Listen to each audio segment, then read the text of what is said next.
5 4 3 3 2 1 0. നിങ്ങൾ എത്തണോടത്ത് നിങ്ങളെത്തി. ഈ എനർജിക്ക് നിങ്ങളൊരു രൂപം കൊടുക്കും. അതൊരു പക്ഷേ കൃഷ്ണൻ്റെ രൂപമാവാം, യേശുവിൻ്റെ രൂപമാവാം, മുഹമ്മദ് നബിയുടെ രൂപമാവാം, വാട്ട് എവർ. തേർഡ് ലെവലാണ് ഞാൻ ഈ പറഞ്ഞ ആത്മാക്കളുടെ ലോകം. പെട്ടെന്നൊരു രൂപം, ബ്ലാക്ക് രൂപം എൻ്റെ ഫ്രണ്ടിൽ പ്രത്യക്ഷം. അത് ഭയങ്കര സ്പീഡിൽ എൻ്റെ മേലേക്കാണ്. ഈ പയ്യൻ അന്ന് തൊട്ട് എന്താണെങ്കിൽ ഒരു റൂമിൽ നിന്ന് മറ്റേ റൂമിൽ പോയില്ല. ആരെ കാണുമ്പോഴും പേടിയാണ്. അദ്ദേഹത്തിൽ പ്രവേശിച്ചു. ഈ സാധനം ഇവൻ്റെ ഉള്ളിലുണ്ട്. അതിനെ പുറത്തേക്ക് എടുക്കണമെങ്കിൽ എൻ്റെ ഉടായ്പ പണി പറ്റില്ല. ശരിക്കുള്ള മന്ത്രവാദം തന്നെ വേണം. നമ്മൾ സിൽവ മെഡിറ്റേഷനെ കുറിച്ചാണ് ഞങ്ങളുടെ ആദ്യത്തെ ഭാഗത്തിൽ പറഞ്ഞു നിർത്തിയത്. അപ്പോൾ തുടർന്ന് വീഡിയോ കാണുന്നവർ, പുതുതായിട്ട് വീഡിയോ കാണുന്നവർ, അവർ സബ്സ്ക്രൈബ് ചെയ്യുക, പിന്നെ ലൈക്ക് ചെയ്യുക, കമൻറ്റ് ചെയ്യുക, മാക്സിമം ഷെയർ ചെയ്യുക, നല്ല കമൻറ്റുകൾ തരിക. കൂടുതൽ ഞാൻ പറഞ്ഞ് മുഴുമിപ്പിക്കുന്നില്ല, നമുക്ക് സാറിനെ സ്വാഗതം ചെയ്യാം. സാർ നമസ്കാരം. നമസ്കാരം. കഴിഞ്ഞ പ്രാവശ്യം സിൽവ മെഡിറ്റേഷനെ കുറിച്ച് പറഞ്ഞു തുടങ്ങി. അപ്പം ഈ മെഡിറ്റേഷനിലേക്ക് പോകുമ്പോൾ നമുക്ക് എന്തൊക്കെ, എങ്ങനെയൊക്കെ, ഏതൊക്കെ അവസരത്തിലാണ് ഇതൊക്കെ? സിൽവ മെഡിറ്റേഷൻ എന്ന് പറയുന്ന ഒരു അമേരിക്കൻ സയൻറ്റിസ്റ്റ് ഇംപ്ലിമെൻ്റ് ചെയ്തിട്ടുള്ളൊരു വസ്തുതയാണ്.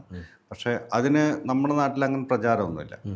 സിൽവ മെഡിറ്റേഷൻ ആക്ച്വലി നിങ്ങൾ പ്രാക്ടീസ് ചെയ്യണം എന്നുണ്ടെങ്കിൽ നിങ്ങൾ മിനിമം 90 days കാലത്ത്, ഉച്ചയ്ക്ക്, വൈകിട്ട് നിങ്ങൾ ഒരു 45 minutes അതിന് വേണ്ടി നിങ്ങൾ സ്പെൻഡ് ചെയ്യണം.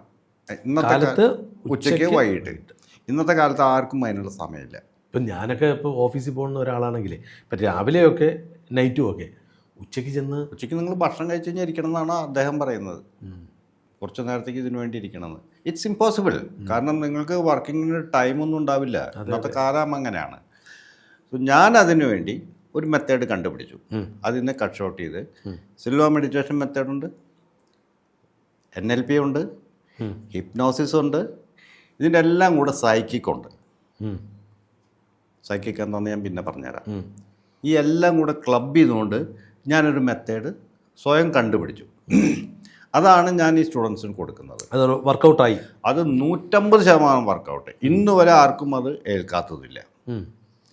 ഇതിനാകെ നിങ്ങൾ ചെയ്യുന്നത് എന്താണെങ്കിൽ 5 to 0 കൗണ്ട് ചെയ്യുന്നു. നിങ്ങൾ കംഫർട്ടബിളായിട്ട് സ്ഥലത്ത് ഇരിക്കുക, കിടക്കുകയോ ചെയ്തുകൊണ്ട് 5 to 0 കൗണ്ട് ചെയ്ത് കഴിയുമ്പോൾ ആ 0ലേക്ക് നിങ്ങൾ എത്തുന്നതോടുകൂടെ നിങ്ങൾ പോയി. 5 4 3 2 1 0. അത്രേ ഉള്ളൂ. നിങ്ങൾ എത്തണോടത്ത് നിങ്ങളെത്തി. അവിടെ ഞാൻ നിങ്ങളെ എത്തിക്കുന്നത് ഫസ്റ്റ് നിങ്ങൾക്ക് നിങ്ങളുടെ കുണ്ടലിനി എനർജി, അതായത് നിങ്ങളുടെ ബോഡിയിലുള്ള കുണ്ടലിനി എനർജി ക്രിയേറ്റ് ചെയ്യുക, അതിനെ മോട്ടിവേറ്റ് ചെയ്യുക. നിങ്ങൾക്ക് എന്താ വേണമെന്ന് ചെയ്യാം. അത് നിങ്ങളുടെ ഇഷ്ടം. ഞാൻ അതിനെക്കുറിച്ച് കൂടുതലൊന്നും പറയുന്നില്ല. സെക്കൻഡ് എന്താണെന്ന് വെച്ച് കഴിഞ്ഞാൽ നിങ്ങളുടെ മാസ്റ്റേഴ്സിനോ സ്പിരിച്വൽ ഗുരുവിനെ നിങ്ങൾ കണ്ടു കഴിഞ്ഞാൽ നിങ്ങളുടെ എന്താണോ നിങ്ങളുടെ മനസ്സിലെ ആവശ്യം, എല്ലാ മനുഷ്യനും ഓരോ ആഗ്രഹങ്ങളും ഓരോ കാര്യങ്ങളും കാണില്ലേ, അത് യൂണിവേഴ്സൽ ലോക്ക് നിരക്കുന്നതാണെങ്കിൽ അവർ നിങ്ങൾക്കത് നടത്തി തരും. അതെ, ഞാൻ എൻ്റെ മരണപ്പെട്ടു പോയവരോ കുടുംബത്തിൽപ്പെട്ടവരോ ആരോ ആകാം, നമ്മൾ അവിടെ ചെല്ലുന്നു, ആ ലോകത്ത് പോകുന്നു. ആ ലോകത്ത് പോകുന്നില്ല. നിങ്ങൾ ഭൂമിയിൽ തന്നെ നിന്നുകൊണ്ട് നിങ്ങളുടെ ഇഷ്ടപ്പെട്ട രൂപം നോക്കൂ. ഈ എനർജിയാണ് ഇതെല്ലാം. ഈ മാസ്റ്റേഴ്സ് എന്ന് പറഞ്ഞാലും സ്പിരിച്വൽ ഗൈഡ് എന്ന് പറഞ്ഞാലും എല്ലാം എനർജിയാണ്.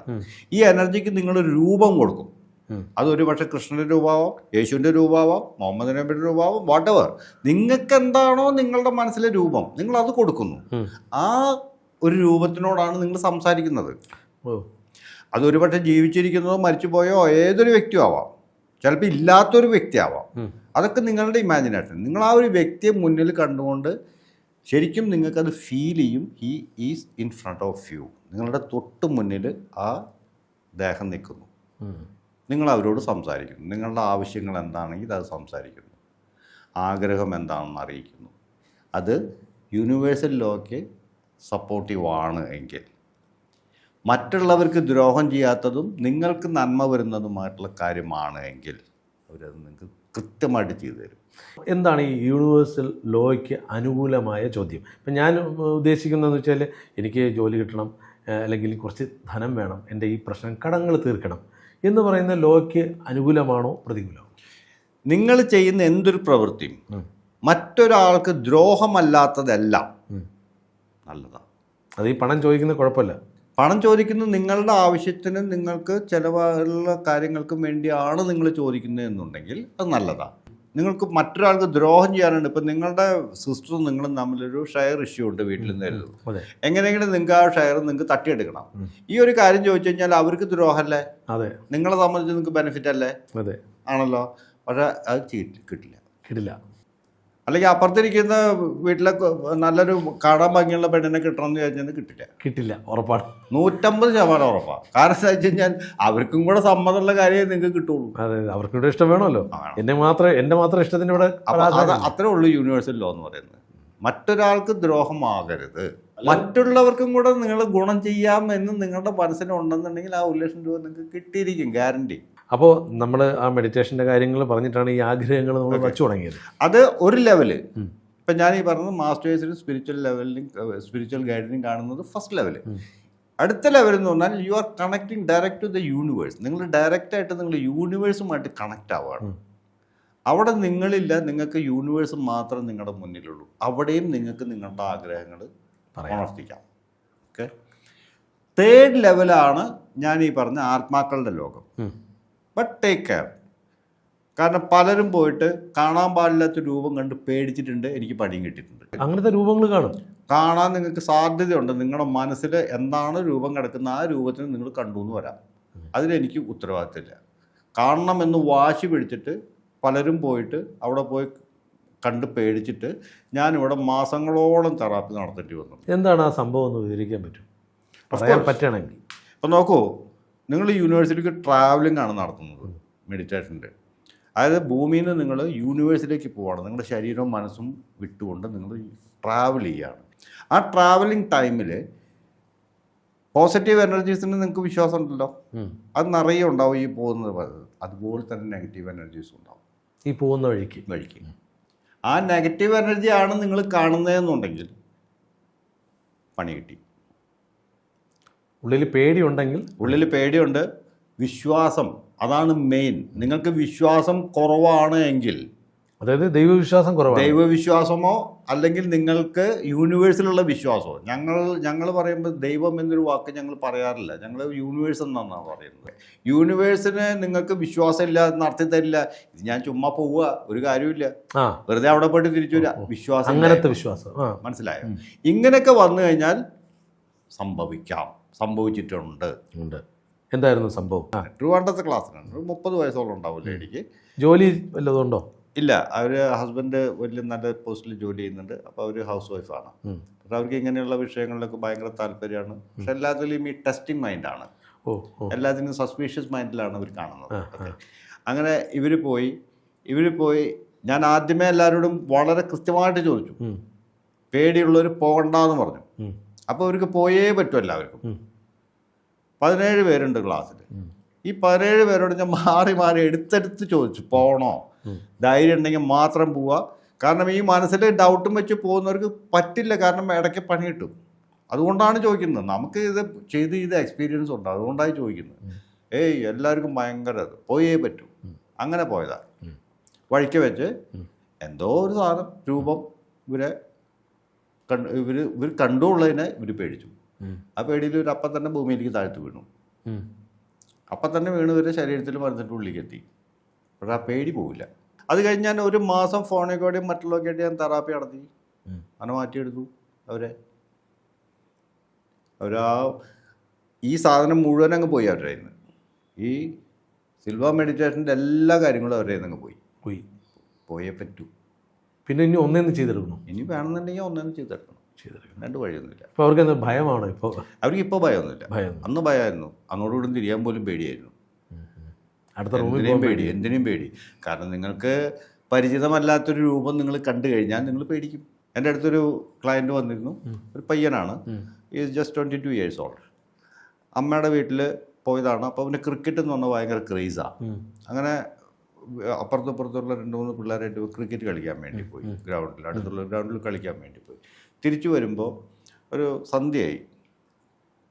ഇവൻ്റെ റോട്ടിൽ ഇവൻ മാത്രമേ ഉള്ളൂ. മറ്റൊരു 2 പേരും 2 വഴിക്ക് പോയി. ഇവൻ ആ സ്ഥലം അറിയില്ല, അവിടെ നടന്നിട്ടുള്ള ഒരു സംഭവം അറിയില്ല. ഓക്കെ, ഇവനോട് ആരും പറഞ്ഞിട്ടുമില്ല ആ സ്ഥലത്തിനെ കുറിച്ച്. ചെറിയൊരു വഴിയുള്ളൂ, അത് കഴിഞ്ഞ് അവൻ്റെ വീടായി. ഇവൻ ഈ വഴിക്കോട് നടക്കുന്നു, പാട്ടൊക്കെ പാടി സാധാരണ ആമ്പിള്ളേർ നടക്കുന്നവൻ നടക്കുന്നു. പെട്ടെന്നൊരു രൂപം, ബ്ലാക്ക് രൂപം അവൻ്റെ ഫ്രണ്ടിൽ പ്രത്യക്ഷപ്പെട്ടു. അത് ഭയങ്കര സ്പീഡിൽ ഇവൻ്റെ മേലേക്ക് അങ്ങ് വന്നു. ഇവൻ അവരോട് ബോധം കെട്ട് വീണു. അത് കഴിഞ്ഞ് വീട്ടിൽ നിന്ന് ഇവനെ കാണാതെ അന്വേഷിച്ചു വന്ന ആരോ ആണ് ഇവൻ വഴിയിൽ കിടക്കുന്നത് കണ്ട് ഇവനെ എടുത്തുകൊണ്ട് പോയത്. ഈ പയ്യൻ അന്ന് തൊട്ട് എന്താണെങ്കിൽ ഒരു റൂമിൽ നിന്ന് മറ്റേ റൂമിൽ പോവില്ല, പേടിയാ. ആരെ കാണുമ്പോഴും പേടിയാ. അച്ഛനമ്മയും കണ്ടാൽ പോലും പേടിയാ. എത്ര വയസ്സുണ്ട്? 22 years, 22 വയസ്സ്.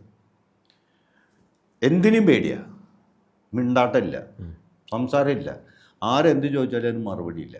അങ്ങനെ ഇവർ പോവാത്ത മന്ത്രവാദികളില്ല എന്നാണ് അവർ പറയുന്നത്. ഒരുപാട് മന്ത്രവാദികളെ പോയി കണ്ടു, ഒന്നിനും ഒരു ബെനിഫിറ്റ് കിട്ടിയില്ല. അങ്ങനെ ആരോ പറഞ്ഞ് എൻ്റെ അടുത്തേക്ക് വന്നതാണ്. അപ്പോൾ ഈ ഹിപ്നോട്ടിസത്തിൻ്റെ കൂടെ അത്യാവശ്യം ചില സമയത്ത് നമ്മൾ ഇതും കൂടെ ഉപയോഗിക്കേണ്ടി വരും. മന്ത്രവാദം വേണ്ടി വരും. അത് ഞാനില്ല, അല്ലെങ്കിൽ മന്ത്രവാദം ദൈവം ഇല്ലാതെ കുറച്ച് മുമ്പ് അങ്ങ് പറഞ്ഞേ ഉള്ളൂ. അങ്ങനെ ദൈവമില്ലെന്നല്ല, എനിക്കതിൽ യൂണിവേഴ്സ് എന്ന് പറഞ്ഞാൽ ദൈവം എന്നും നിങ്ങൾ ഒരു ചെറിയ രൂപത്തിലാണ് നിങ്ങൾ ദൈവത്തിനെ പറഞ്ഞത്. ഞാൻ യൂണിവേഴ്സ് എന്ന് പറഞ്ഞത് എല്ലായിടത്തുമാണ്. നിങ്ങളും ഞാനും ഈ എല്ലാം അടങ്ങുന്നതാണ് യൂണിവേഴ്സ്. തീർച്ചയായിട്ടും. അതുകൊണ്ടാണ് ഞാൻ പറഞ്ഞത് ദൈവം എന്ന വാക്ക് ഞങ്ങൾ ഉപയോഗിക്കാറില്ല, യൂണിവേഴ്സ് അങ്ങനെയാണ് പറഞ്ഞത്. അതാണ് പറഞ്ഞത്. അങ്ങനെ ഇവർ വന്നു. ഈ പയ്യന് എന്ത് ചെയ്ത് കഴിഞ്ഞാൽ ഇവനെ നമുക്ക് ഹിപ്നോട്ടൈസ് ചെയ്യാൻ പറ്റില്ല, അതിന് പോകുന്നില്ല. സാധാരണ ഒരു മെൻ്റൽ പേഷ്യൻ്റായിട്ട് നമ്മുടെ അടുത്ത് വരുന്നൊരു വ്യക്തി ഒരു 90% സൈക്കോളജിക്കൽ ഇഷ്യൂസാണ്. നമുക്കവരെ പെട്ടെന്ന് മാറ്റിയെടുക്കാം. മാക്സിമം ഒരു ½ an hour to 1 hour നമുക്ക് മാറ്റിയെടുക്കാൻ പറ്റും. അവരുടെ ബാധയും പോവും, എല്ലാം പോവും, അവർ ഓക്കെ ആവും. പക്ഷേ 10% നോ എക്സ്പ്ലനേഷൻ ഫോർ ദാറ്റ്. എനിക്ക് ഒന്നും പറയാറില്ല അതിനെക്കുറിച്ച്. ആ 10% ഇവൻ്റെ കൂടെ. പിന്നെ എന്ത് ചെയ്യും? അതാണ് പറഞ്ഞത്. ഇവനെ അപ്പം നമ്മൾ ഹിപ്നോട്ടൈസ് ചെയ്യാൻ നോക്കിയിട്ട് നടക്കുന്നില്ല. പിന്നെ ഇവനോട് പേഴ്സണലായിട്ട് സംസാരിക്കാൻ നോക്കിയപ്പോൾ വായ ഓർക്കില്ല, മിണ്ടുന്നില്ല അവൻ. അവസാനം നമ്മൾ വിളക്കൊക്കെ കൊളുത്തി വെച്ച് ഒരു പൂജ തന്നെ അങ്ങ് നടത്തി ഇവൻ്റെ മുമ്പിലിരുത്തിക്കൊണ്ട് അവൻ കാഴ്ചക്ക് ഒരു തരം എന്താ പറയുക, അത് തന്നെ ഒരു ഹിപ്നോട്ടിസാണ്. ചെയ്തു. ഇതൊക്കെ കഴിഞ്ഞ് ഇവൻ്റെ നെറ്റിയിൽ കൈ വെച്ചു. നമുക്കപ്പോൾ ഈ സിൽവർ മെഡിറ്റേഷൻ പ്രാക്ടീസ് ചെയ്യുന്നവർക്ക് പ്രത്യേക ഒരു എനർജി ഉണ്ട്. അവരുടെ വിരലിലൊക്കെ അവർക്ക് കയ്യിൻ്റെ ഉള്ളിലൊക്കെ ഒരു എനർജി ഉണ്ട്, നമ്മൾ വിളിച്ചു വരുന്ന ഒരു എനർജി ഉണ്ട്. അത് സിൽവർ മെഡിറ്റേഷൻ്റെ സെക്കൻഡ് ലെവലിലുള്ളതാണ്. അത് ഞാൻ പിന്നെ പറഞ്ഞുതരാം. ഇപ്പോൾ കൈയൊക്കെ വെച്ചവന് നെറ്റിയിൽ വിരൽ വെച്ച് നിന്നപ്പോൾ സാവധാനം അവൻ്റെ കണ്ണുകൾ അടഞ്ഞു തുടങ്ങി. അപ്പോൾ എനിക്ക് അവൻ ആ ഹിപ്നോട്ടിക് സ്റ്റേജിലേക്ക് അവനെ കൊണ്ടുപോകുന്നൊരു കണ്ടീഷനായി. ചോദ്യങ്ങൾ ചോദിക്കാൻ തുടങ്ങി. എന്ത് സംഭവിച്ചു, എങ്ങനെ സംഭവിച്ചു. വളരെ കൃത്യമായിട്ട് ഈ പയ്യൻ ആ രൂപം കണ്ടു, ആ രൂപം അവനിൽ വന്നു അടിച്ചു. അത്രയും വരെ അവൻ അറിയുള്ളൂ. പിന്നെ ഒന്നും അവനറിയില്ല. പിന്നീട് അവനെ നമ്മൾ ആ സെഷനിൽ പിന്നെ ഒന്നും നടക്കില്ല. സെക്കൻഡ് സെഷനിൽ വന്ന് അവനെ നമ്മൾ ഇതുപോലെ കൊണ്ടുപോയി നമ്മൾ ചോദിച്ചപ്പോൾ ആ പറമ്പിനടുത്ത് പണ്ടെങ്ങോ എന്ന് വെച്ചിട്ടുണ്ടെങ്കിൽ വർഷങ്ങൾക്ക് മുമ്പ് തൂങ്ങി മരിച്ചൊരു മനുഷ്യൻ, ആ ആത്മാവാണ് ഇവൻ്റെ മേലെ കയറിയത്. ഇദ്ദേഹത്തിൽ പ്രവേശിച്ചു. വർഷങ്ങൾക്ക് മുമ്പ് തൂങ്ങി മരിച്ചൊരു മനുഷ്യൻ, ഇവന് യാതൊരു അറിവില്ല അതിനെക്കുറിച്ച്. ഇവൻ ജനിക്കുന്നതിന് മുമ്പായിരിക്കാം ഒരു പക്ഷേ. ഇവനാണെങ്കിൽ ആ വീടായിട്ട് അങ്ങനെ വലിയ കണക്ഷനൊന്നും ഇല്ലാത്ത വീട്, ഇവൻ അമ്മ വീടാണ്. അങ്ങനെ സ്ഥിരം പോക്കും വരവൊന്നും ഇല്ലാത്തതാണ്. ഇവൻ പാലാരിവട്ടം കൊച്ചിയിലാണല്ലോ. അപ്പോൾ ഇവനങ്ങനെ അതിനെക്കുറിച്ച് ഒരു അറിവില്ല. പിന്നെ എറണാകുളത്ത് താമസിക്കുന്ന ഒരു വ്യക്തിക്ക് പ്രേതം ബോധം എന്നൊക്കെ പറഞ്ഞു കഴിഞ്ഞാൽ ചിരിയെ വരിക. അവിടെ അതൊന്നും ഇല്ലല്ലോ, ഒന്നും കാണാൻ പറ്റില്ല. അപ്പോൾ അതാണ് കാര്യം. പക്ഷേ നമ്മളിത് ഹിപ്നോസിസിൽ കൊണ്ടുപോയി നമ്മൾ ഒരുപാട് ചോദ്യങ്ങളൊക്കെ ചോദിച്ചു വന്നപ്പോൾ ഈ സാധനം ഇവൻ്റെ ഉള്ളിലുണ്ട്. അതിനെ പുറത്തേക്ക് എടുക്കണമെങ്കിൽ എൻ്റെ ഉടായ്പ പണി പറ്റില്ല, ശരിക്കുള്ള മന്ത്രവാദം തന്നെ വേണം. അങ്ങനെ ഞാൻ എന്നെ ഈ മന്ത്രങ്ങളൊക്കെ പഠിപ്പിച്ച് ഗുരുവിൻ്റെ അടുത്ത് പറഞ്ഞു. അങ്ങേര് വന്ന് വളരെ ഇതിലൊരു കാര്യമായിട്ടൊരു പൂജ നടത്തി ഈ സാധനത്തിന് ഒഴിപ്പിച്ച് ഇങ്ങനെ എന്നോട് പറഞ്ഞു, ഒഴിപ്പിച്ചിട്ട് നിൻ്റെ കയ്യിൽ തരിക, ഇത് നിനക്ക് കിട്ടിയാൽ നീ വാങ്ങിച്ചോ. പറയുന്ന കാര്യം മനസ്സിലായി. നിനക്കാണ് കിട്ടുന്നതെന്ന് നീ വാങ്ങിച്ചോ, ഇല്ലെങ്കിൽ അത് കൊടുക്കുന്നിടത്ത് കൊണ്ട് കൊടുത്തു. അതങ്ങനെയാ വാങ്ങിച്ച് നേരെ വടക്കുന്നാഥൻ അമ്പലത്തിൽ കൊണ്ട് കൊടുത്തു പോന്നു. അവിടെ കൊണ്ട് കൊടുത്തു പോന്നു. അതുകൊണ്ട് എനിക്ക് പ്രശ്നങ്ങളൊന്നും ഉണ്ടായില്ല. പക്ഷേ ഈ കൊണ്ടു കൊടുക്കാൻ പോകുന്നതിനിടയിൽ എനിക്ക് പലവിധ അനുഭവങ്ങളും കിട്ടി. പോവാതിരിക്കാനുള്ള വഴികൾ, സ്കൂട്ടർ ആക്സിഡൻ്റായി, ആൾക്കാരോട് വഴക്കുണ്ടായി, പല പല പ്രശ്നങ്ങൾ. ഈ അമ്പലത്തിനുള്ളിൽ കയറുന്നവരേക്കും എനിക്ക് പ്രശ്നങ്ങളുണ്ടായി. അത് കഴിഞ്ഞ തിരിച്ചു വന്നപ്പോൾ എൻ്റെ ചെരുപ്പില്ല. അപ്പോൾ കഷ്ടപ്പാട് പോയി.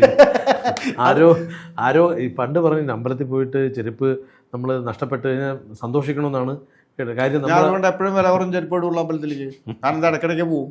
പോകാറുണ്ട്. ഇടയ്ക്കിടയ്ക്ക് പോവും. അന്ന് തിരിച്ചു വന്നപ്പോൾ ചെരുപ്പില്ല. കോയിൻസിഡൻസ് ആവാം, അല്ലാന്ന് ഞാൻ പറയുന്നില്ല. പക്ഷേ ഇത് നല്ലൊരു അനുഭവം എനിക്ക് കിട്ടി. ഉണ്ട് എന്ന് വിശ്വസിക്കാം, എനിക്ക് വേണമെങ്കിൽ. ഇല്ല എന്നും വേണമെങ്കിൽ എനിക്ക് സമർത്ഥിക്കാം. പക്ഷേ ലൈഫിൽ നമ്മൾ എക്സ്പീരിയൻസ് ചെയ്തതല്ലേ ഇത്?